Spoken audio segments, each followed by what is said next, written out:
They didn't even hesitate. The second the lawyer slid the envelope across the table and said the words 38 million, my mother's hands were already tearing it open.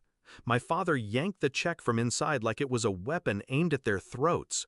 And then they burned it, right there, in the ashtray meant for legal cigars. Flames licking the corners like it owed them something. I just watched, didn't scream, didn't move. I smiled. Because what they destroyed wasn't the money. My grandfather died with a legacy too large for any room.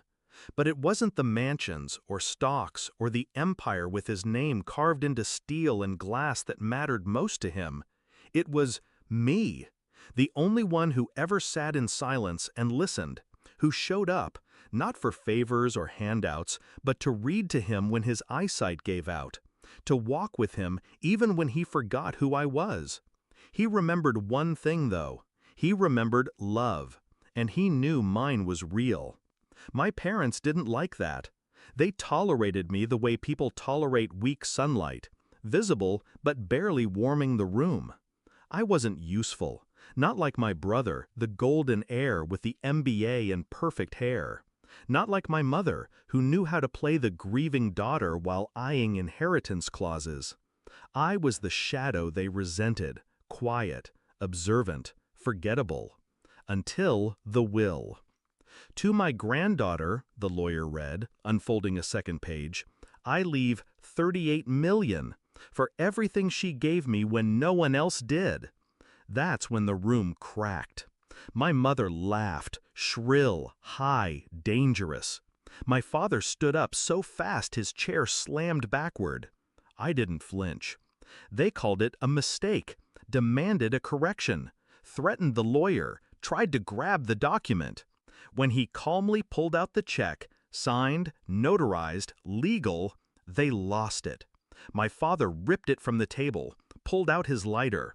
"You think you're going to destroy this family?" he hissed. "You'll walk out of here with nothing." He lit it, held it until the flames kissed his fingers, then dropped it into the tray.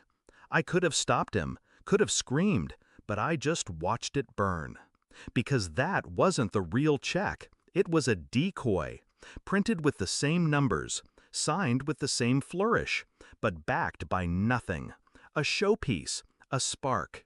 The real transfer happened 48 hours earlier. My grandfather, sharp until the end, had wired the funds to a trust in my name, buried beneath a shell company, untraceable, untouchable, ironclad. The check was never about the money. It was bait. You see, I knew they'd try to take it, because this wasn't the first time. When I was 17, they drained my college fund behind my back, said it was a temporary family emergency. I found out months later, after the ski trip photos surfaced online. When I confronted them, they told me to grow up, said it was their money to begin with. That was the day I stopped calling them family. I learned, watched, waited. Grandpa taught me business in whispered bedside talks, taught me contracts, leverage, risk. Don't fight fire with fire, he said.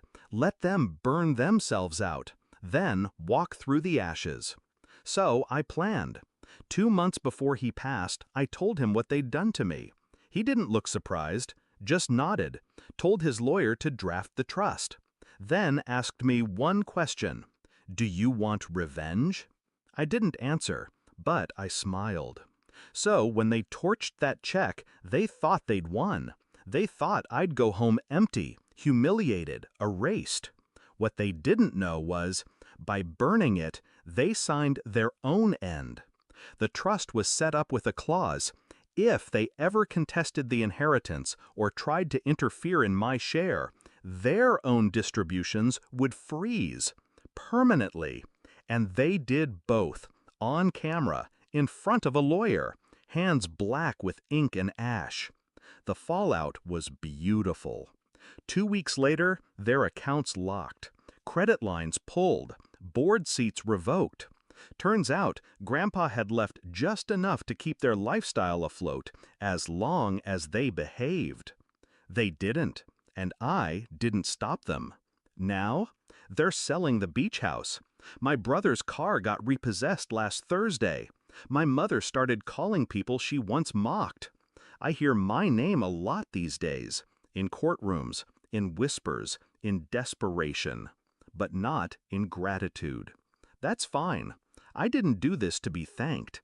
I did it so they'd never mistake silence for weakness again. They burned the check thinking they'd erased me, but all they destroyed was their last illusion of control. Ashes don't scare me. I was born in them. And I learned how to build from the soot. Let them choke on the smoke. I already cached the future.